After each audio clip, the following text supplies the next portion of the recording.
महाराज आज या ठिकाणी संगीतमय रामायण भागवत कथा सप्ताहाचं आयोजन केलेलं होतं आणि आपण कथेचं निरूपण चांगल्या प्रकारे केलेलं आहे. एक उत्तम प्रकारे कथेचं निरूपण केलेलं आहे आणि या माध्यमातून मी एक आपल्याला विचारू इच्छितो की सध्या ग्रामीण भागामध्ये दारू ही फोफावलेली आहे आणि युवा पिढी ही लयाला जाते आहे. तर या पिढींना आपण आपल्या या कार्यक्रमाच्या माध्यमातून काय उपदेश द्या? ह्या कार्यक्रमाच्या माध्यमातून त्या ठिकाणी तरुण पिढींना खऱ्या अर्थानं ते मार्गावर लागावे. त्यांनी धर्माचं आचरण जर केलं, आता आचरण केव्हा करतील?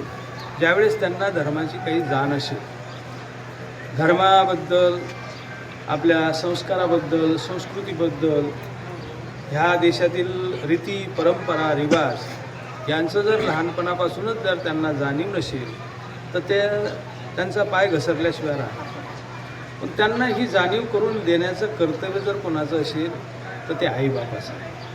आणि खऱ्या अर्थानं खेदानं म्हणावं लागते की आपल्या ह्या सनातन धर्मामध्ये आईबाप तशा पद्धतीनं आज जागृत नाही.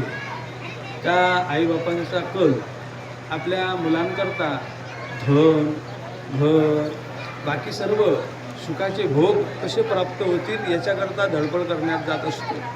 पण खऱ्या अर्थानं त्यांना जे संस्कार दिले गेले पाहिजे ते संस्कार दिल्या जात नाही.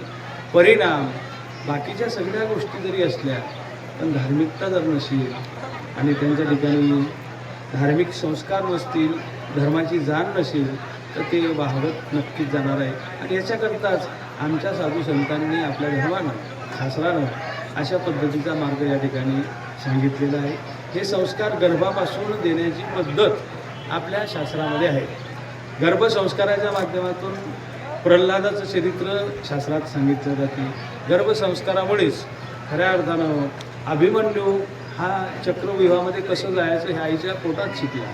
अशा पद्धतीची शिक्षण देण्याची परंपरा आपल्या प्रत्येकाच्या घराघरामध्ये जोपर्यंत निर्माण होत नाही तोपर्यंत तरुण पिढीला खऱ्या अर्थानं योग्य मार्गदर्शन मिळत नाही.